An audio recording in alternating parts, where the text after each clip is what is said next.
Kalau dulu tuh pas mungkin kita masih agak sama tuh, lagi latvis di GBK, datang orang lari-lari, ngajakin casting, ngajakin syuting, kasih kartu nama. Terus kadang-kadang kita waktu masih SMA tuh diajakin casting rame-rame, datang ke tempatnya, udah sampai malam orangnya hilang. Nggak jadi casting. Kan kita jadi trust issue kan. Gue dapet 20.000 lagi kan. Gue naik ojek, ingat naik ojek 15.000, sisa 10.000 kan. Namanya anak bocah kan. Makannya udah di lokasi, terus pas mau pulang 8.000 gue beliin. Ya biasa anaknya suka sebat-sebat gitu lah. Beliin sisa 2.000. Terus gue mikir waktu gue punya 10.000, ini mau gue beliin buat gue ngerokok atau buat gue kendaraan pulang. Gue ngerokok aja. Akhirnya pulang dari Jakarta Timur sampai Bintaro gue jalan kaki. Etika tuh penting ya. Terkadang orang pinter bisa sukses, tapi kalau etika nggak ada tetap boncos. Tapi ada juga orang biasa aja etikanya bagus, dia naiknya cepet banget tuh. Semua manusia itu bakal balik ke alam. Betul. Mau gimana pun lu pusing apapun, pasti liburannya kemana? Ke puncak. Ya nggak, pokoknya ngelihat yang ijo-ijo, ngelihat yang biru-biru, pasti mereka pada seneng. PL itu anak SMA 16-17 tahun udah ke ujung kulon dari tahun 90-80an. Terus kemarin kita ke Marubetiri. Kalau zaman sekarang kok playgroundnya di mall udah nggak zaman, playground di hutan.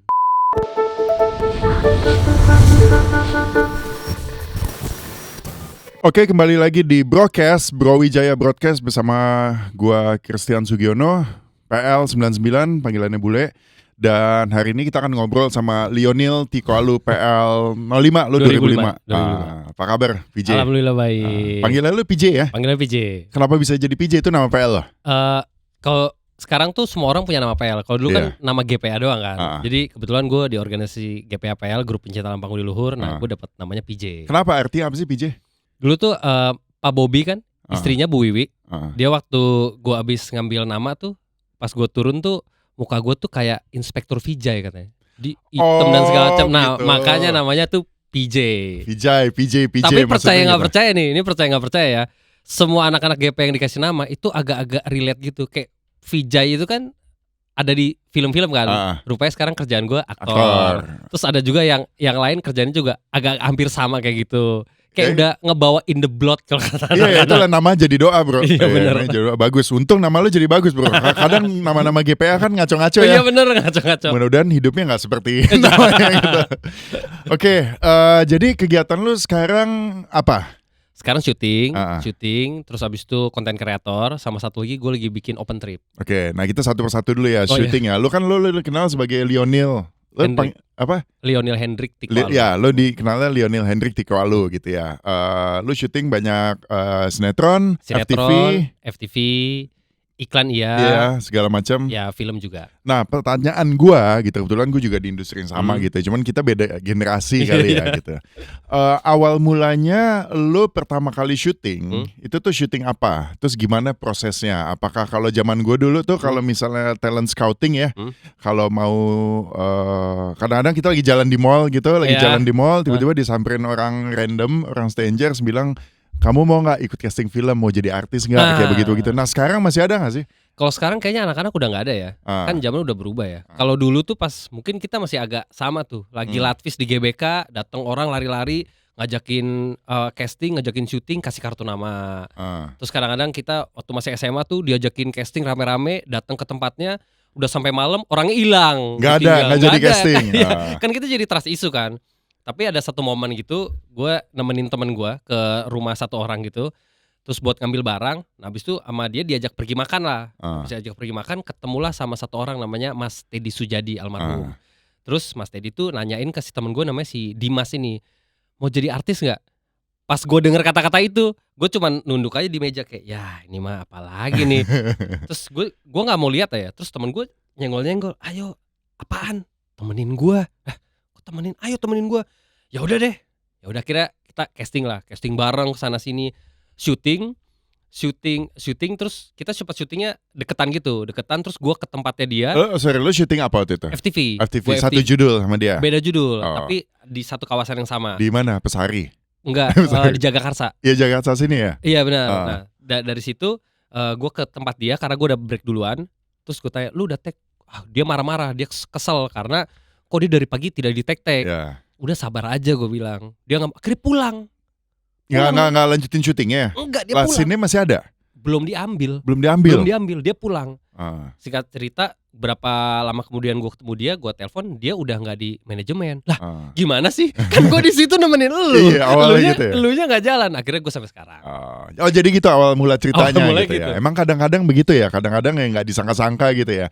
Tapi gini ya, maksud gue ketika lu syuting, lu tahun-tahun berapa sih? Itu tadi cerita lu itu?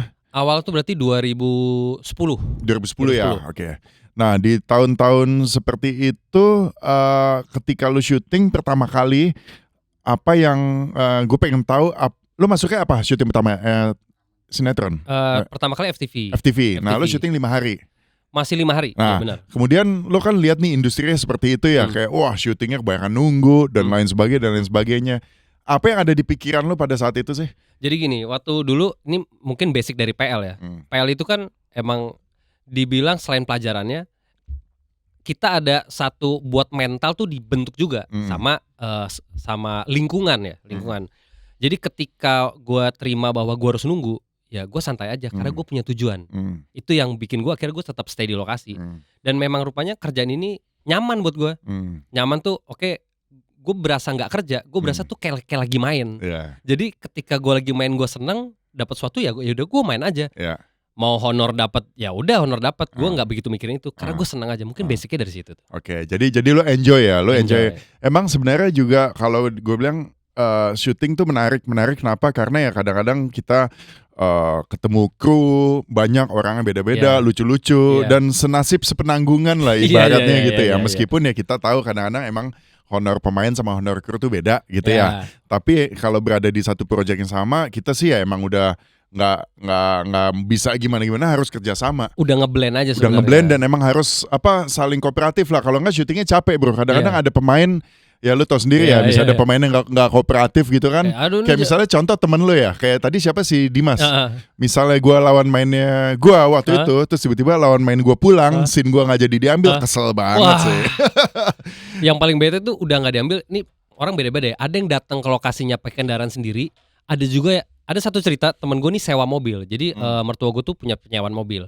Dia sewa mobil, abis itu dia pergi syuting ke puncak. Pagi tuh dia datang, malamnya dia pulang, mukanya kusut. Kenapa? Ya peran utamanya datangnya callingan jam 7, datangnya jam 7 malam. Callingannya 7 pagi? 7 pagi, datangnya jam 7 malam. Habis itu dia make up, dia jam 9 mau pulang. Aduh. Tapi ya sama waktu itu di saat itu sama PH disayang. Cewek jadi, ya? Iya, jadi ya udah nggak apa-apa. Teman gue udah bayar mobil, datang ke lokasi nggak di take, udah boncos itu semua. Ya begitulah kadang-kadang namanya gitu dunia entertainment. Cuman gini ya, kalau di zaman lu 2010 kan masih casting juga ya, masih kita dipanggil casting dan emang untuk mendapatkan peran atau sebuah project di iklan atau FTV atau sinetron ya kita ikut casting. Dan kalau misalnya gue pengen tahu pendapat lo ya, di orang yang ada di industri entertainment udah dari tahun segitu 2010 dan sekarang di 2025-26, which dari sebelum-sebelumnya juga kita ngelihat bahwa sekarang orang untuk bisa menjadi terkenal itu jauh lebih mudah gitu ya, lebih mudah dalam artian ya tadi lo nggak perlu ketemu orang di mall dan lo nggak perlu punya hoki untuk di scout talent, casting, dapat peran. Tapi lu dengan kamera, dengan komputer, dengan koneksi internet lu bisa broadcast yourself gitu. Lu bisa menunjukkan siapa diri lu dan kalau lu punya talent ya dengan sosial media semua orang jadi tahu. Jadi jauh lebih mudah gitu untuk mendapatkan bahasa gue tuh mungkin fame gitu ya, keterkenalan. Apa yang lu lihat pada saat zaman-zaman 2010 itu dengan sekarang perbedaannya? Kalau yang zaman-zaman itu ya, waktu zaman dulu tuh media kita cuman satu kali ya, TV aja. Selesai dari situ mungkin Facebook kali ya, tapi nggak terlalu gimana kan. Sejak udah mulai keluar Twitter, nah Twitter mulai tuh orang bisa pengen ngobrol sama si kayak pujaannya dia lah. Gue pengen ngobrol sama dia, sama artisnya gitu ya? Artisnya lah, dia pengen ngobrol. Nah dari situ, abis itu ada lagi namanya Pinterest, tau gak sih dulu?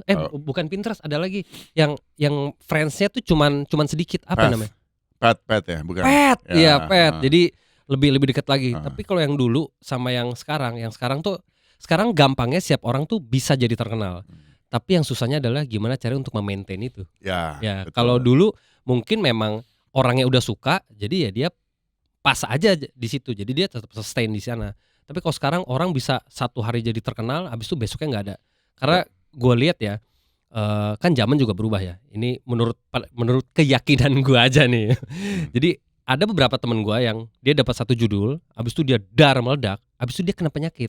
Lu tau penyakit ini gak sih bro? Penyakit superstar tau gak sih? Star syndrome. Oh iya itu mah banyak. Iya kayak gitu banyak banget. Nah itu karena mungkin ya dia dapatnya instan, makanya dia jadi seperti itu. Tapi kalau buat teman-teman kayak yang punya pengalaman, mungkin dulu gue dari satu lokasi ke lokasi berikutnya, duit cuman modal dari duit transport. Gue ingat banget, duit transport itu 20.000.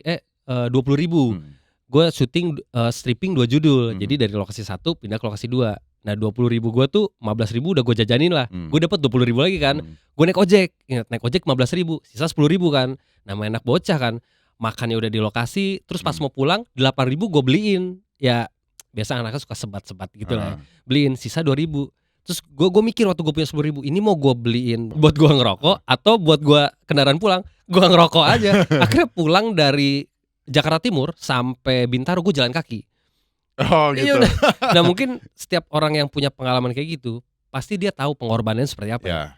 Jadi nggak mungkin main-main untuk di situnya. Tapi terkadang juga buat yang instan, jadi gue gampang dapetinnya itu loh. Exactly. Itu juga yang gue rasakan, yang gue pikirkan juga. Gue setuju dengan lo gitu, bahwa ketika zaman dulu untuk orang mendapatkan fame atau bisa masuk, bahasanya itu masuk TV gitu ya, bisa masuk TV atau apa tuh prosesnya panjang, harus casting diterima, terus nanti sama produser mesti baik, sama saudara, sama kru kita harus get along gitu ya, harus baik segala macam. Tapi anak-anak sekarang dengan modal HP dan internet kan mereka bisa menjadi terkenal dan mereka tidak melewati proses yang kita lalui dulu itu, gitu. Sehingga take it for granted ketika mereka terkenal, mereka merasa oke, gue fame, gue terkenal karena gue sendiri, karena HP gue, karena gue punya followers banyak, thanks to my followers. Jadi makanya kadang-kadang dia sama followersnya tuh dipakai sebagai militan ya, masa militannya untuk apapun itulah gitu. Dan itulah yang perbedaan juga yang gue melihat anak zaman sekarang dan zaman dulu gitu. Sehingga gue melihat anak-anak zaman sekarang memperoleh keterkenalan atau fame dengan cara yang lebih mudah atau instan itu, secara attitude atau etos kerjanya itu jadi beda. Mereka kayak tidak merasa bahwa kalau kerja syuting, kerja tim itu adalah kerja tim. Dimana oke, lo sebagai pemain, artis gitu misalnya statusnya, tapi ada juga kru yang sebagai PU gitu misalnya, atau orang yang kerjanya ngasih kita teh manis atau apa. Agak beda tuh ininya, sehingga suasana syutingnya jadi nggak enak dan vibe-nya beda. Lu ngerasa nggak sih itu? Ngerasa banget. Betul ya. Ada beberapa yang kayak gitu, kayak etika tuh penting ya. Terkadang orang pinter bisa sukses, tapi kalau etika nggak ada tetap boncos. Tapi ada juga orang biasa aja etikanya bagus, dia naiknya cepet banget tuh. Di lokasi yang paling kelihatan tuh untuk mentreatment sesama orang yang ada di situ. Kayak misalkan PU kan, Mas maaf saya ada kopi nggak, kan mungkin bahasanya gitu kalau bahasa gue sendiri. Kalau kan PU minum dong. Itu betul. Kayak aduh kenapa kok agak bising ya. Kayak itu harusnya gak ada kali ya. Banyak banget. Dan memang buat teman-teman juga gitu ya, kalau misalnya pengen ada di industri ini, treat semua kru itu sama lah gitu. Maksudnya oke lah, ada yang cuman tukang ngambilin minum, ada yang tukang bawain tas, satu tukang nyetrikain baju. Tapi mereka sama, dan kadang-kadang kalau misalnya attitude kita terhadap mereka, kita ngeliat ini cuman PU doang nih, tukang inin kopi gua. Misal kita nggak baik atau nggak apa, kadang-kadang PU tuh bisa ngomong, karena kan satu tim, sutradara bawa gerbong, ada timnya, kameramen, apa segala macam, sampai PU-nya kadang satu tim. Kalau misalnya ada judul baru ya, let's say kita mau syuting judul A, ada pemain si A, si B, si C, nah itu kan ditanya, kadang-kadang PU kasih masukan, bener, ya kan, bener, jangan si Anu aja ribet syuting, enggak, akhirnya nggak dapet job. Iya bener. Dan itu bener banget ya. Itu bisa terjadi. Ada satu momen nih, ini sutradara nih iseng nih, sutradara iseng, pemainnya datang nih. Terus ada PU datang, misi Mas mau apa? Ya si orangnya si temen gue ini kayak gue minum dong gitu. Abis itu udah kelar kan dia minum, Mas yuk kita tag, kata si Astrada datang ke lokasi. Lu tau gak yang tadi nawarin minum siapa? Sutradaranya. Mampus gak? Mampus gak? Udah kelar dari situ. Tapi buat teman gue jadi pelajaran. Ya mereka sampai sekarang masih syuting bareng. Tapi dari cerita itu bahwa ya lu masa harus dites orang dulu sih baru kayak gitu, kan harusnya enggak lah. Jadi apa yang lu bilang tadi tuh superstar syndrome tuh bener banget dan banyak kejadian, dan emang nggak semua orang tuh bisa handle fame itu dengan baik gitu ya. Kadang-kadang ada yang jadi yang kebablas, ada yang jadi malah mentang-mentang terkenal jadi gitulah gitu. Cuman ya setiap orang beda-beda. Yang penting kita jaga diri kita aja, seperti itu ya. Nah sekarang berarti lu sekarang lagi syuting? Kemarin syuting. Kita sekarang lagi pitching buat program Ramadan. Jadi mungkin 2 hari 3 hari baru dapat kabarnya. Ya tapi maksudnya secara umum ya lu masih syuting lah, kegiatan syuting lu masih. Nah selain kegiatan syuting lu apa lagi yang lu lakukan? Sekarang gue bikin ada sebuah open trip. Apa itu? Ada open trip, terus gue juga konten kreator. Jadi kebetulan karena memang hobi gue pencinta alam di outdoor, jadi gue suka bikin konten tentang gimana caranya berada di outdoor itu dengan aman dan nyaman. Karena di YouTube channel lah? Enggak, gue pakai IG. Pakai IG lo? IG sama TikTok. Nah kenapa sih kayak gitu? Kayak sekarang kan banyak ya. Basicnya menurut gue nih ya, semua manusia itu bakal balik ke alam. Betul. Mau gimana pun lu pusing apapun, pasti liburannya kemana? Ke puncak. Ya nggak, pokoknya ngelihat yang ijo-ijo, ngelihat yang biru-biru, pasti mereka pada seneng. Nah dari situ gue yakin Indonesia punya potensi yang besar. Makanya orang pada keluar, luar negeri bagus. Menurut gue, lu ngapain keluar, di dalam dulu aja sini, ini bagus banget Indonesia. Cobalah ke tempat-tempat yang lain, pasti bagus. Taman Nasional udah pernah, Taman Nasional apa tuh Nil? Ujung Kulon coba lihat. PL itu anak SMA 16-17 tahun udah ke Ujung Kulon dari tahun 90-80an. Terus kemarin kita ke Marubutiri.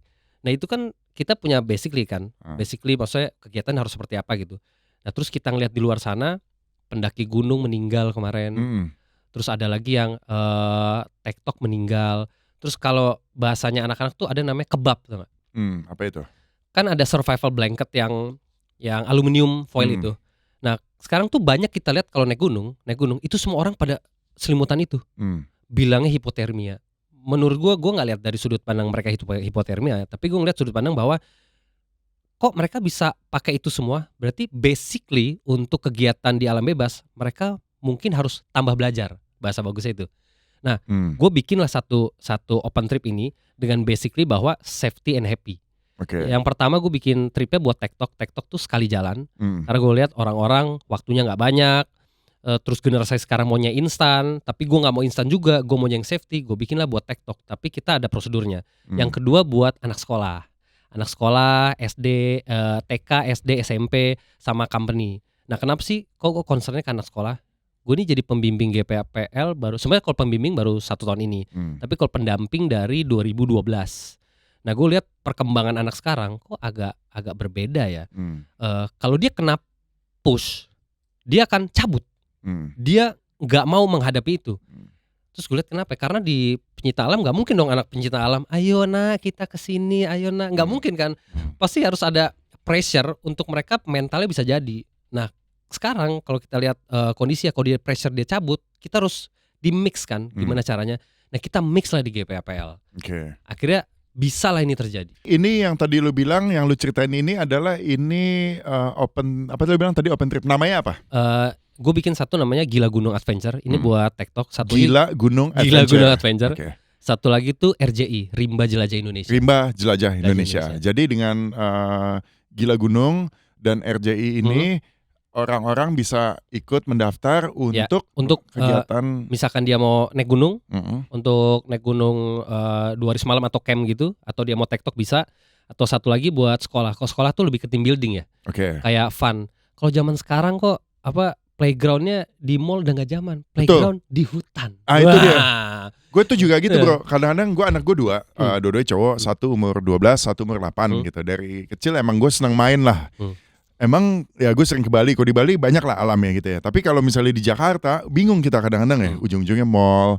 Terus paling kadang-kadang kita mau cari tempat di Sentul, ada Curug atau ada apa begitu-begitu. Cuman ya kadang-kadang kalau buat gue atau anak-anak, kalau tempatnya terlalu ramai kita jadi gak enjoy lah gitu benar. ya. Jadi ini adalah option untuk kayak misalnya gue mau ngajak anak gue nih pengen, weekend nih mau ketemu alam gitu. Bisa. Kan yang dibutuhin anak tuh apa sih? Mereka jalan di becek aja seneng banget. Kan. Lu bayangin ada anak kecil, nih kasih nih halaman luas, pakai rumput gajah, pohon pinus, kasih dia center, taruh dia di tengah-tengah. Dia ketawa minta ampun, dia pasti seneng banget. Kita nggak pernah terfikirkan itu. Nah kita bikinlah games itu di sana. Jadi si anak juga berani, dia juga tahu, bukan cuman sekedar jalan di hutan aja, tapi kita kasih ada knowledge-nya juga. Kalau kamu di hutan, apa sih harus kamu lakuin? Nggak boleh jalan sendiri. Terus kalau kamu udah di tengah-tengah rupanya kamu hilang, apa yang harus kamu lakuin? Terus misalkan tumbuhan apa yang paling gampang di Jawa Barat, di gunung ketinggian 2000, di bawah 2000 lah, 1800 gitu. Tumbuhan apa yang bisa kamu makan? Kalau kamu sakit perut di jalan lagi trekking, terus rupanya aduh sakit perut, sedangkan obatnya di bawah. ada tumbuhan yang bisa dimakan buat obat sakit perut. Ada. Ya. Dan itu yang diajarkan kita gitu. Kasih, menurut gue itu penting banget. Itu bagus banget. Itu bagus banget. Dan memang gue juga setuju bahwa manusia emang harus kembali ke alam gitu ya. Di zaman sekarang ini semuanya serba teknologi, scroll segala macam tuh. Kita tuh jadi tumpul, jadi insting survivingnya tuh tumpul gitu. Jadi menurut gue juga sangat perlu anak-anak gitu ya seusia dini gitu harus diajarin dilempar aja ke alam, suruh hidup aja sendiri, kasarnya begitulah, kasarnya begitu. Karena kita sebagai manusia emang harusnya begitu, bisa ngerti. Kalau enggak ya jadi tumpul nanti. Lu tahu kan belakangan ini kan sering di seliweran ya di konten sosial media tentang persiapan 7 hari. Kita berapa hari akan internet mati, nanti listrik mati. Pernah lihat nggak? Gara-gara itu selebaran di Belanda ya? Ya itu salah satunya. Itu salah satunya. Di Indonesia juga udah mulai rame. Jadi kita harus belajar survive lagi gitu. Karena memang ya kita nggak pernah tahu ya tiba-tiba suasana kita hidup di kota kebiasaan tiba-tiba lampu listrik mati karena ada sesuatu ya kita nggak pernah tahu apa dan nggak nyala-nyala ya kita harus bisa hidup gitu ya. Dan yang paling gampang tuh ini kali. Handphone deh, coba deh kalau handphone mati, kelabakan gak orang? Maksudnya langsung ada yang aneh kan? Nah, menurut gua harus dibalikin lagi. Apalagi buat cowok ya, buat anak cowok tuh, kan kita nih bapaknya nggak selalu ada, pasti hidup tuh ada waktunya kan. Ketika dia harus sendiri, terus dia nggak bisa survive, ketemu di alam luar di sana, dia kena press di luar sana, dia kaburnya kemana? Gue sih mikir gitu aja sih. Anak cewek gitu, terus bakal kayak gimana ntar? Makanya gue bikin hal yang kayak gini. Bagus. Gue pengen tahu deh kegiatannya itu apa aja ya kalau misalnya buat anak tadi. Contoh misalnya bilang kan tadi jalan-jalan trekking ya, trekking di hutan, terus mengenal tumbuhan-tumbuhan yang mungkin bisa jadi obat atau makanan. Terus kegiatan apa lagi? Jadi pertama kali biasanya datang tuh tamu tuh siang. Siang, makan siang dulu. Sorry, lokasinya dulu. Lokasi di mana? Kita di Bogor. Oh, di Bogor. Okay. Makan siang dulu, habis makan siang nanti mereka boleh nikmatin pemandangan di sana, terus kita opening, kita kasih tahu. Sekitar hampir sore gitu nanti kita briefing lagi. Terus kita ketemu, kita akan mulai. Kita akan mulai namanya treasure hunt. Jadi anak-anak cari harta karun. Kita semua kan senang banget kan. Kita cari harta karun ya. Dapat peta dikasih X tuh. Wah, itu dia. Happy banget kan. Terus kita jalan nih trekking masuk ke dalam hutan yang beneran hutan, bukan hutan yang masih kelihatan rumah ya. Ini beneran. Itu paling males ya. Iya, ini beneran hutan full. Suara-suara juga udah tinggal suara burung. Nanti dia trekking ada pos-posnya. Pos yang pertama misalkan dia mengajarkan kebersamaan. Nanti ada games ya di situ. Ketika dia menang, dia dapat sebuah kayak puzzle. Nanti ada berikutnya lagi sambil trekking dia. Nah, selama di trekking nanti dari yang anggapnya kita punya posnya 3 A, B, C gitu. Di pos A kita akan kasih tahu tumbuhan yang bisa dimakan apa. Ada games, terus jalan ke pos B ada lagi, misalkan tumbuhan apa lagi. Terus di pos C ada lagi. Nanti terakhirnya setelah mereka bekerja sama di situ, mereka sampai ke base camp, dia akan ambil puzzle itu, dia akan susun semuanya, dia akan baca. Oh, itu maksudnya, jadi ada jawabannya di situ. Itulah jawabannya. Ya.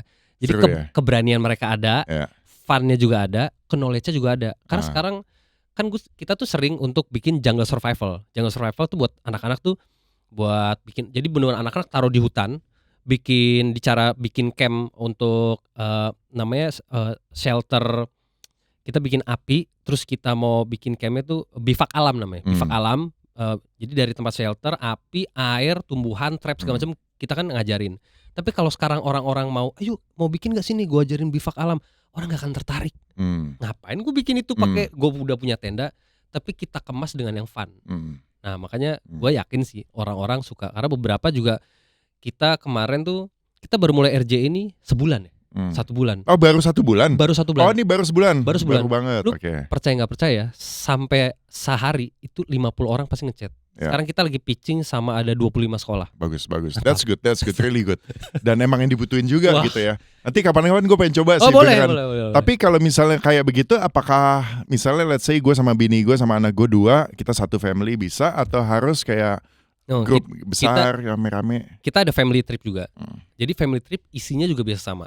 Atau kalau cuma mau family aja sekedar dia mau jalan-jalan aja bisa. Bisa juga ya. Tapi gue sarankan mendingan pakai treasure hunt. Kenapa? Karena ada knowledge yang akan anak ambil itu yang dapat. Nah itu dia, maksud gue yang treasure hunt tadi, apakah kalau misalnya gue cuma daftar satu family bisa atau bisa. Tapi nanti ada teman-teman yang lainnya. Iya. Dan plusnya adalah kalau di RJ itu siap klien kita itu dapat 1 orang yang tugas itu 24 jam.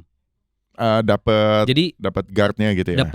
Dapat yang jagain itu ini camp orang kita ada di depan. Oke, Jadi jadi aman kalau ada ya. apa-apa tinggal panggil aja. Ya, Lu mau minta minum apa segala macam, nanti helper kita yang jalan. ya. That's nice, bagus. Nah, Vijay, lu kan terlibat sebagai apa sih bahasanya pembimbing GPAPL ya?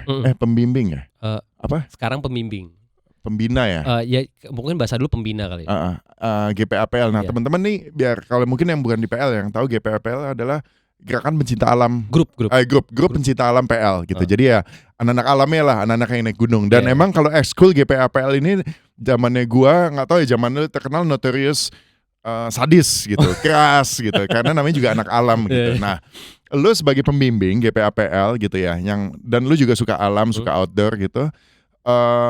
Apa sih yang lu lihat di anak-anak sekarang gitu, maksudnya anak-anak SMA ya, anak-anak SMA PL khususnya atau secara umum, ketertarikan mereka terhadap outdoor activities. Oke. Kalau kita lihat ya, banyak pencinta alam di Jakarta Selatan itu nggak begitu banyak peminatnya. Oke. Iya, karena mereka udah orang gua nggak suka scroll aja, gua nggak suka gue scroll aja, gue suka gue lihat, nggak demen gue lewat aja. Basically dari situ, dari apalagi COVID itu bener-bener ngebikin ini generasi instan, maunya instan, dan mereka tuh tidak mau. Nah, ada beberapa orang memang dia suka ke alam, basically harus dia mau dulu. Ketika dia mau, bukan dia pengen pencinta alam ya, dia mau aja dulu. Nah, itu tuh yang menurut gue jadi potensi bisa. Nah, gimana caranya untuk anak-anak yang cuman mau akhirnya dia tetap bisa bertahan? Tau nggak mereka kurang apa? Mereka kurang dipercaya, asli. Oleh orang tuanya. Oh. Ketika anak-anak itu dipercaya, mereka dikasih tanggung jawab, mereka akan berusaha semaksimal mungkin. Tapi ingat, yang namanya anak pertama kali dikasih kepercayaan, nggak mungkin bisa diceplak kan? Kasih tahu dulu. Jadi kita kasih tahu rulesnya dulu. Gua ngomong, lu dengerin. Kalau diklat, gua ngomong lu dengerin, lu ngomong gua dengerin. Oke, selama gua ngomong lu dengerin, lu nggak tahu lu tanya. Jangan sampai nanti setelah gua ada ngomong, lu ngerti apa enggak, lu tidak ngerti. Oke, rulesnya jelas. Kalau yang bener gini, kalau salah dapat hukuman jelas. Nah, dia harus dikasih tahu dulu rulesnya itu. Kalau misalnya kita nggak kasih tahu sama kayak zaman dulu, kayak ngelakuin salah terus kita hukum, kan kalau zaman kita ya paham aja, tiba-tiba dihukum. Nah, sekarang enggak, dia nggak terima. Loh, kenapa gue dihukum? Makanya harus dikasih tahu rulesnya. Nah, itu yang kita pakai sekarang. Kayak ngejawab gitu ya, maksudnya kalau dikasih kalau ketemu apa sesuatu kayak loh kenapa gue dihukum gitu, Iya. kayak ngejawab gitu ya. Kesannya kalau buat angkatan dulu ngejawab nggak sopan, tapi sebenarnya memang mereka seperti itu. Mungkin kalau yang di dalam agak lebih paham. Kalau yang kayak teman-teman, kebetulan gue masih di dalam, gue paham. Nah, teman yang baru datang, kurang ajar banget nih orang. Bukan bro, tenang dulu, sabar. Mereka emang gitu. Harus dikasih tahu dulu rulesnya, baru mereka bisa jalan. Pertama dikasih tahu, habis itu dia masih salah, terus diingatkan, habis itu dipraktekkan lagi, keempat baru dihukum. Jadi ketika dihukum, mereka rela dihukum. Nah, sebenarnya kan kita mikirnya goalsnya kan, bukan mereka harus kayak dulu, enggak. Zaman pasti berubah. Gimana caranya kita adaptasi? Ya, that's nice, bagus gitu ya. Berarti emang nggak bisa disamain lah ya. Nggak bisa. Kan anak-anak zaman dulu, zaman kita lu 2005, gua 99. Berarti kita beda 6 tahun ya, kurang lebih lah gitu. Sekarang zamannya emang beda banget. Tapi balik lagi penasaran. Jadi memang kegiatan outdoor nih yang lo perhatikan, lo lihat zaman sekarang tuh anak-anak interestnya kurang karena mereka nggak pernah tahu serunya apa di situ ya. Ya. Tapi ditambah lagi ya, untuk sekarang Gen Z itu kan healthy living ya. Jadi ada teman gue yang punya usaha kayak bar apa segala macam, dia bilang dia turunnya drastis banget. Gitu. Turunnya drastis. Kenapa? Karena semuanya pada suka sehat. Jadi, nah pas mereka suka sehat, mereka kan butuh wadah kan. Mau gue pengen pergi ke alam, tapi gue nggak ngerti kan. Pergi ke alam tuh bukan cuman sekedar pergi aja bawa barang dengan banyak-banyak. Cara packing ada caranya, barang yang dibawa ada caranya. Kalau hujan nanti lu harus ngapain? Kalau di atas gunung terus lu harus safety gimana? Nah, itu yang kita kasih. Mungkin gini ya, supaya biar penonton tahu juga, lu sebagai pembimbing, kalau misalnya ada anak mau interest, gue mau nyoba nih kegiatan outdoor gitu ya. Gue belum pernah ke alam, gue pengen ke alam. Coba kira-kira basic apa sih yang akan lu kasih tahu ke mereka, atau apa yang mereka perlu ketahui supaya mereka nggak takutnya apakah fisik gue harus kuat banget? Oh, gue ngerokok nih, nanti nggak kuat nanjak atau apa? Nah, kayak begitu-begitu. Kalau buat yang baru pertama kali, paling enak tuh camping di areal camp. Kan banyak tuh camping ground, camping aja, bawa alat camping, kan ada warung ya. Misalnya di mana coba? Kalau di dekat-dekat di Jakarta? Di Jakarta tuh ada Sukamantri, di Puncak juga ada, di daerah Puncak tuh di kiri kanan gue lupa namanya apa, itu banyak banget buat kayak glamping. Kalau enggak kayak ada satu situ kayak danau gitu. Nah di sampingnya tuh bisa ngecamp. Bawa aja tenda ke situ, terus ngecamp masak-masak, belajar pertama. Ya fisik tetap harus olahraga lah ya. Itulah yang pertama. Jadi orang seneng dulu, gue seneng nih.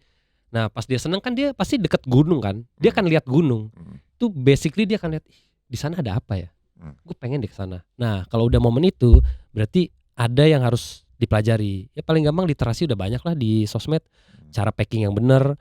Terus habis itu gimana? Cara jalan aja ada caranya loh bro. Jalan nanjak. Jalan trekking. Serius ada caranya loh. Gimana emang bukan sekedar jalan. Gimana maksudnya? Jadi kalau lari itu kan tarik napas 3 kali, buang 2 kali ya. Jadi kalau jalan itu kayak tarik 1, tarik napas 2, 3 baru buang 1, 2. Lagi tarik napas 1, 2, 3 baru buang. Melakukan itu dengan tujuan supaya kita endurance-nya tahan gitu ya. Jadi gini, untuk melakukan itu kenapa? Karena setiap kita buang napas, maka beban kita ada di kaki tersebut. Misalnya kita buang napas di kaki kanan, kita jatuhnya kanan. Terus kita berikutnya jatuhnya kanan lagi. Pas naik gunung akan happy aja. Akan happy, tapi pas turun gunung kelar tuh kaki. Either dia pincang kakinya, kalau enggak sampai bawah kakinya udah susah atau enggak enak buat jalan. Itu banyak tuh teman-teman gue juga ketika naik gunung, udah naik gunung atau foto-foto kayak happy banget, padahal anaknya biasa begitu turun bablas langsung. Iya, habis. Karena waktu naik itu kita punya tujuan. Jadi ada tujuan gue pengen ke puncak. Setelah udah dapat puncaknya, abis itu semuanya runtuh, pengennya pulang. Sedangkan dia masih di atas. Makanya kecelakaan terbanyak ketika orang turun. Gitu ya. Dan katanya kalau orang turun tuh lebih pegel ya, soalnya kayak ngerem gitu ya. Kakinya nahan katanya lebih pegel ya. Biasanya kita pakai tuh nyamping. Jadi samping kiri, samping kanan, ganti-gantian selalu kayak gitu. Terus jangan cari yang lonjakannya terlalu tinggi. Nah, mungkin teman-teman bingung kali kok gue bisa ini si Onil siapa? Sekarang nih gue di GPAPL gue belajar jungle survival sama navigasi dan SAR. Waktu itu kita dididik waktu zaman sekolah tuh sama Om Bongkeng. Om Bongkeng tuh sekarang dia tuh seniornya di Wanadri. Jadi yang paling senior tuh Om Bongkeng. Abis itu gue dapat lagi pendidikan Jangsur Nafsar di angkatan berikutnya, sampai akhirnya gue bikin Jangsur Nafsar beserta pembimbing yang lain untuk anak-anak. Jadi gue belajar 10 tahunan lebih kita bikin, terus kita ngobrol banyak sama orang. Sekarang gue tergabung di APGI, Asosiasi Pemandu Gunung Indonesia. Jadi pemandu gunung tuh nggak cuman nunjukin jalan, ada sertifikasinya. Nah makanya gue bisa menjelaskan gini. Tadi sakit gue orang sotoy lagi. Ya ini teman-teman, pokoknya kalau tamu-tamu yang diundang ke broadcast anak-anak PL udah pasti legit lah semuanya. Nggak mungkin kita undang orang itu suruh cerita panjang lebar. Pokoknya nih Bro PJ nih, Lionel nih udah legit. Nah tapi balik lagi ya, gue juga penasaran gitu ya sebenarnya. Gue suka alam, tapi gue bukan yang terlalu naik gunung gitu orangnya ya. Beberapa saat lalu kan tadi lu sempat bilang ada sempat kecelakaan gitu ya di gunung mana gitu ya di Gunung Indonesia. Slamet ya? Gunung Slamet betul. Biasanya hal-hal seperti itu kenapa kerap terjadi sih di Indonesia gitu, misalnya kita bicara. Apakah yang berangkat kurang persiapan, kurang ilmu, atau emang medannya terlalu bahaya, atau pengawasan dari otoritinya kurang? Kalau menurut lu dulu nih, menurut lu apa bro? Kira-kira kok bisa kayak gitu? Kalau menurut gue kayaknya itu ya faktor cuaca dan juga emang persiapan orangnya aja kurang sih kalau menurut gue. Mungkin ya kadang-kadang kalau kita udah di atas udah capek, kadang kita nggak bisa mikir jernih gitu ya. Jadi ya mungkin salah jalan atau apa yang lainnya. Seperti itu sih mungkin, itu pandangan gue. Lu tau nggak? Ini simple banget bro. Orang tuh kalau udah naik, kalau ada apa-apa dia nggak mau turun. Gue maunya naik dulu. Kalau ada sesuatu yang membahayakan maksud lu ya, kalau ada apa-apa. Nih gue selalu bilang di trip gue. Kalau cuaca tidak mendukung dan ada sesuatu trouble, kita turun ya. Jadi itu pernah kita lakukan waktu mendaki Semeru sama anak GPAPL. Anak GPAPL itu cuaca udah jelek, gue udah bilang turun. Waktu itu lu kalau kenal ada namanya Biji angkatan 91, Ji turun Ji. Akhirnya oke turun. Nah itu yang kita lakukan. Nah kalau yang sekarang nggak mau, gue mau naik dulu sampai atas. Pokoknya terserah mau orang ngomong apa, gue naik dulu. Basicnya itu, egonya tinggi banget. Ngelawan alam. Ya. Kalau hujan tuh bukan cuaca buruk. Hujan ya emang hujan aja. Gimana cari kita mitigasi hujannya aja. Nah itu yang terjadi karena emang nggak mau. Ya jadinya intinya emang ego dan menyalahi aturan. Sesimpel itu. Gitu kan. Sebenarnya itu kan aturannya ketika kayaknya udah nggak mungkin, meskipun lu udah nyampe setengah, ya udah abort the mission, kurang lebih gitu ya. Terus apa lagi misalnya? Misalnya orang yang udah nyampe atas gitu. Terus gue juga sering denger cerita pulangnya nyasar ya. Apa begitu-begitu. Nah kalau misalkan untuk mitigasi itu kita jangan bicara kalau nyasar gimana. Kita harus bicara adalah gimana cara kita nggak nyasar dulu. Kalau udah nyasar gimana? Berarti lu udah pasti nyasar dong. Sedangkan orang yang belajar aja dia nggak mau nyasar. Kenapa? Bukan karena nyasar ya, malu. Malunya gila-gilaan. Kenapa? Orang udah belajar masih nyasar, bodohnya minta ampun. Berarti lu tidak sesuai dengan rules. Yang pertama nih yang paling gampang biar nggak nyasar, pakai guide. Pakai guide. Oke, ini guide-nya mahal. Nyawa lu sama bayar guide-nya mahalan mana? Itu yang paling penting, pakai guide. Setelah pakai guide, si guide tuh akan ngasih tahu kita nih apa aja yang harus dilakukan. Jadi menurut gua nih, trip yang benar pertama kali adalah mereka ada briefing. Briefing dalam arti ketika nih tamu datang nih, misalnya tamu 15 orang datang. Tamu 15 orang udah daftar apa segala macam, kita akan kasih tahu ini ya itinerary-nya, kegiatan kita, ini juga gear yang harus dibawa dan ini wajib tidak boleh tidak. Oke. Nanti kita ada Zoom meeting biasanya. Zoom meeting kasih tahu rules-nya begini-gini semuanya. Habis itu kita jemput sampai di sana kita ada briefing lagi. Kita briefing, kita cek lagi. Dan waktu di briefing kita nanti ada surat sehat. Jadi setiap orang harus mengisi bahwa dia kasih tahu dia tuh punya penyakit bawaan apa, dia juga punya penyakit apa, misalkan yang sekarang dia derita, badannya seperti apa. Meskipun surat sehat, gue nggak bilang surat sehat itu ada, tapi terkadang orang tuh suka ya nggak ada yang tahu ya, di bawah dicek sehat, di atas kenapa-napa. Tapi kalau kita punya surat itu, kita bisa tahu nih, oh ini klien kita yang ini seperti ini. Jadi kita bisa taruh dia tuh di mana tuh pas, di depan, di tengah atau di belakang. Setelah jalan, tamu tuh nggak boleh namanya dia sendiri jalan. Harus selalu bareng-bareng, titik. Berarti harus ada timnya. Nah timnya nggak mungkin dong satu orang jaga 10 orang naik gunung. Minimal tuh 1:4, 1:5. Jadi ada grup-grup kecil lah. Nah setelah di camp juga jelas makan harus makan. Karena sekarang ada juga trip tuh yang oke, trip naik tapi makannya 3 kali. 3 kali itu dihitung dari makan di bawah sekali, makan siang enggak, makan malam iya, sama makan pagi. Bentar, nggak ada makan siang? Makan siang nggak ada. Lapar dong. Nah, maksud gue kalau di tempat kita mungkin orang lihat kok price-nya tinggi banget ya. Terserah lu mau apa enggak. Ini gue bagian safety gue seperti ini. Karena gue nggak mau kejadian bodoh terjadi. Pagi gue kasih makan, siang gue kasih makan, malam gue kasih makan, pagi lagi di camp gue kasih makan, sampai pulang malam pun sampai siang pun gue kasih makan. Malam sampai base camp baru itu tanggung jawab lu. Jadi semua harus tetap dijaga. Nah kalau sampai something shit happen gitu ya, kita harus ada namanya emergency prosedur. Nah di trip kita sebelum jalan kita udah kasih tahu. Ini misalkan ada kenapa-napa, nanti siapa yang jalan tetap jalan, siapa yang bawa dia turun, siapa yang kontak ke bawah, HT selalu on, itu harus ada. Jadi jangan sampai yang kayak gitu aja itu bisa terjadi sesuatu. Apalagi yang gak ada persiapan. Alam sih lawannya men. Maksudnya emang kita mesti gitu. Lo ada ini ya cerita-cerita? Kan biasa kan kalau naik gunung tuh ada aja cerita yang macam-macam yang ya sesimpel ya ini cerita sejuta umat sih. Misalnya kayak di pos keberapa lagi nunggu istirahat, terus temennya bilang temenin gue kencing ya, ayo dia kencing bareng berdua. Begitu gue duluan ya, balik dulu. Begitu ini temennya ternyata lah si temennya itu nggak pernah ngajak dia kencing ke belakang. Gitu-gitulah didobelin. Banyak ya. Gue sih mikirnya gini ya, kalau setiap tempat tuh kan pasti ada kan kita hidup di dua alam kan. Alam ini sama alam sebelah satu lagi kan.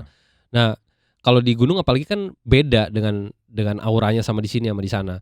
Pasti ada aja sih. Tapi kalau ditanya, lu udah pernah lihat? Kayaknya enggak sih, aman-aman aja. Bagus ya, aman-aman aja. Cuman gini, apa sih yang seharusnya tidak dilakukan oleh para pendaki gitu ya? Mau yang profesional kayak atau yang amatir, yang baru-baru, ketika mereka sedang menjelajah alam di atas sana. Apa sih yang harus dijaga? Kalau kita ngomongin alam ya, kan kalau persiapan udah harus ya. Kalau kita ngomongin alam ya, paling gampang nih, semua 1 juta umat tahu ya, buang sampah pada tempatnya.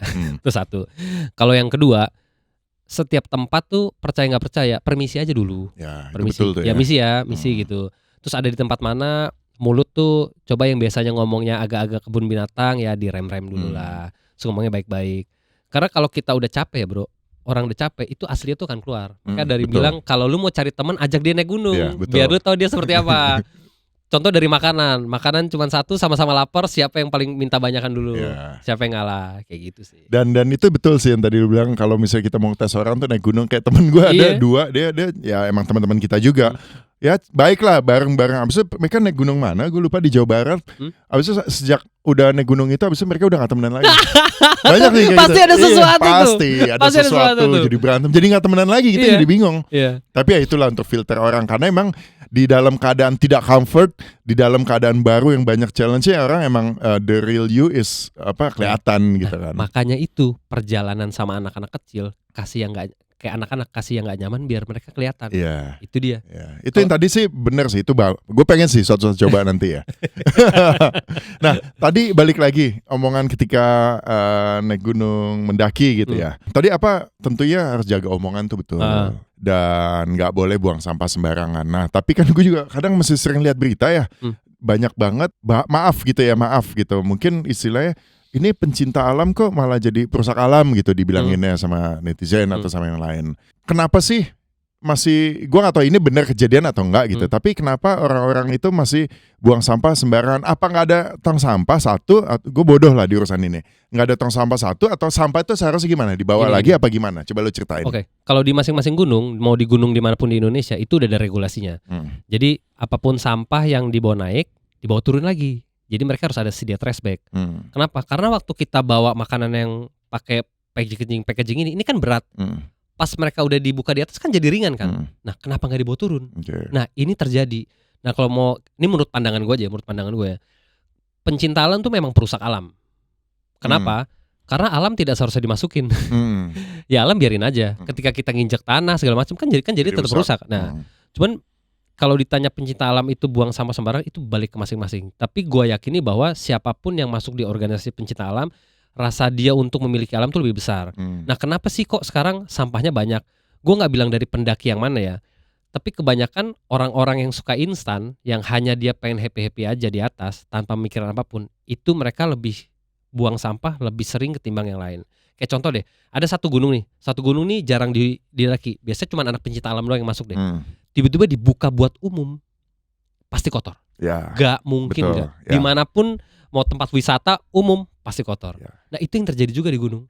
Dia asal kebiasaan itu dibawa ke atas. Soalnya dia naik ke atas ya emang pengen naik aja untuk happy aja, tapi bukan untuk belajar dan bukan untuk berdampingan gitu. Bukan. Gue suka banget di Gunung Gede Pangrango. Gue suka banget naik ke situ. Bisa kayak berkali-kali gue naik sana. Tapi setiap gue turun berkali-kali juga, gue pasti ketemu orang yang lagi trouble. Trouble itu gimana? Trouble, either dia gak bisa jalan, either dia hipotermia tingkat 1, even dia cuman diem doang gak mau ngapa-ngapain udah males. Ada yang bilang udah gue ntar dijemput orang, siapa yang mau jemput? Lu asli, gak ada. Itu gue sering ketemu kayak gitu. Kenapa? Ya balik lagi, ya pokoknya gue mau naik aja terserah gue. Semuanya mau terserah-terserah ya, kalau alam gak bisa terserah-terserah. Dan gitu ya. Kita kemarin baru ada nolongin ada 4 orang, 3 cewek 1 cowok. Cowok ini anak kecil. Ini yang cewek ini 1 anak kecil juga. Yang 1 ibunya, yang 1 nih keponakannya. Jadi keponakannya itu udah disuruh turun sama si tantenya ini, dia bilang nggak mau. Katanya mau bareng sama temen. Padahal mereka tuh segrup berempat. Dia nggak tahu kenalan sama orang siapa. Akhirnya dia cabut duluan lah, hilang. Di gunung loh ini, hilang. Nah si ibu ini bawa anaknya yang cewek sama yang cowok. Nah waktu gue lagi turun sama temen gue lewat jalur Putri, itu ada orang lagi ngeriung. Sotoynya gue, ngeriung yang gue lihat ini kok beda. Karena kalau orang ngeriung main tuh ya ada obrol lah. Mereka tuh ngelihat ke satu titik dengan body yang gini nih. Terus gue datang, kenapa nih? Ini bang nih hipotermia, kena hipo nih bang. Terus gue liatin anaknya. Terus gue ajak ngobrol lah. Kenapa? Dingin kata dia gitu. Terus gue tanya, mbak sama siapa? Ini sama anak mana anaknya? Anaknya di dalam sini. Jadi dia pakai jaket, anaknya di dalam jaket dan basah semua. Akhirnya mau nggak mau kita lakukan penanganan pertama. Pokoknya kita kasih makan, kita kasih air, kita yang paling ajak ngobrol. Dia oke, kita bawa turun. Dan bawa turun bukan cuma sekedar bawa turun loh bro.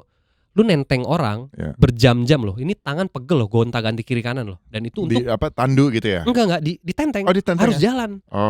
Di papah gitu. Iya harus jalan. Kalau nggak mungkin dia nggak jalan. Yang mau gendong siapa? Gue sama anak-anak habis naik, kita juga tahu energi kita seberapa. Untung ada teman-teman yang lain di situ. Jadi banyak orang jadi kayak satu rombongan besar. Maka untuk secara psikologis ya mereka kayak berasa gue ada temennya. Tapi bayangin kalau dia berempat misalkan gue sendiri gitu. Wah itu PR-nya minta ampun. Sampai akhirnya dia sampai di pos 3 di tempat camp dia. Udah dia masuk ke camp, dia bersih-bersih lah segala macam. Habis itu mereka berantem di camp. Karena ngapain kamu pergi gitu lah. Kalau lu dari lu sendiri ya, apa sih yang dari sisi alam ngedaki gitu ya? Apa yang masih lu punya desire, lu punya cita-cita gitu, lu punya mimpi pengen ngapain yang mungkin belum sempat lu lakukan gitu, pengen tahu deh gue. Gue buka trip ke tempat-tempat yang orang nggak tahu di Indonesia. Selama 4 hari 3 malam itu semuanya kayak orang berasa kayak, oh gini toh mainnya di alam. Gitu ya. Itu Taman Nasional, either apa, beneran jalan yang kayak ekspedisi zaman dulu gak sih? Yang orang buka camp gede apa segala macam. Kayak gitu di Indonesia ya. Seru ya. Wis parah. Di Indonesia menurut lo Taman Nasional yang bagus yang mana? Kebetulan gue baru 2 ya. Pertama Ujung Kulon di ujung kiri Pulau Jawa. Yang kedua Merubetiri di sebelah kanan Pulau Jawa. Paling ujung. Itu indahnya minta ampun. Merubetiri sih gue lihat tuh juga kayak bagus banget sih. Gue belum pernah kesana juga, tapi gue lihat di internet gitu. Terus kalau misalnya dari pesawat terbang, kadang kita kalau mau ke Bali lihat ke bawah hutan semua gitu bagus banget ya. Bagus ya minta ampun. Kalau biasanya di situ tuh warga suka pada spot mancing, terus ada trekking buat hutannya juga. Kalau Ujung Kulon udah lagi tutup sekarang. Oh gitu ya. Lagi tutup karena lagi konservasi badak. Jadi nggak ada yang boleh masuk. Jadi kita ke Merubetiri. Itu bayangin deh, kita jalan ya. Pertama dari tempat warga ngecamp, terus kita jalan masuk hutan, tanjakan turunan hutan semuanya, cuman suara-suara binatang. Tiba-tiba ketemu ada tengkorak babi. Tengkorak babi hutan di tengah hutan. Kan wah ini dimakan apa nih kan mikirnya gitu kan. Terus jalan lagi kita kayak ada di atas tebing gitu. Ini tebing kita di atas sini makan siang. Terus jalan lagi keluarnya di pantai, ngecamp di pantai. Keren banget. Camp di pantai, besoknya jalan lagi begitu ngecamp lagi pantai. Itu medannya susah nggak kalau yang Merubetiri? Sebenarnya medannya jalannya flat ya. Kalau yang waktu itu ada tanjakan juga, tapi lebih banyak flat. Cuman di situ challenge-nya adalah udara pantai kan tahu sendiri kan. Pantai itu agak humid, sanap ya, panas. Tapi masuk ke hutan jadinya lembab. Lembab kan nggak enak kan. Jalan kayak gitu aja 3 jam 4 jam. Capek ya? Capek pasti. Mungkin kalau biasa marah-marah kali.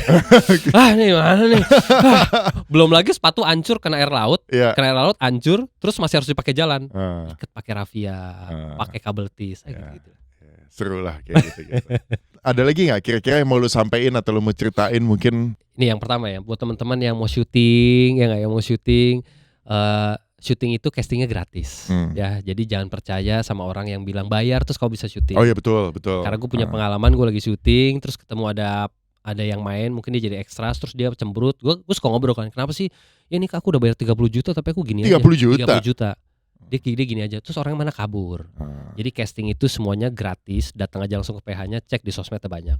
Terus kalau orang buat yang kedua, kalau misalkan mau buat bapak-bapak ibu-ibu yang pengen anaknya lebih percaya diri, coba beranikan dulu diri bapak ibu semua untuk masukkan mereka ke sebuah organisasi pencinta alam, tapi yang benar ya. Kenapa gue bisa bilang yang benar? Karena zaman sekarang tuh udah nggak zaman pencinta alam tuh pukul-pukulan buat apa sih? Misalkan pendidikan pencinta alam dipukul-pukulin. Menurut gue pribadi ya, alam itu udah ngasih pelajaran sendiri. Dia dipukulin biar apa? Taruh nih hujan deras, taruh dia di situ, bikin camp berantakan, mereka juga udah kena mentalnya. Nah, terus yang berikutnya lagi, selalu doain anaknya semoga lancar. Jangan juga menyepelekan anak atau ngelihat sebelah mata. Dia pasti bisa, cuman waktunya aja. Siap. Thank you ya, Bro PJ. Lionel Tikaolu PL 2005 untuk ngobrolnya. Thank you. Sukses terus dengan segala usaha lo dan mudah-mudahan nanti kita bisa kapan-kapan yang tadi Rimba Jelajah ya. Rimba Jelajah Indonesia. Oke, siap. Thank you ya. Thank you. Bye bye. Thank you. Sekolah Sumber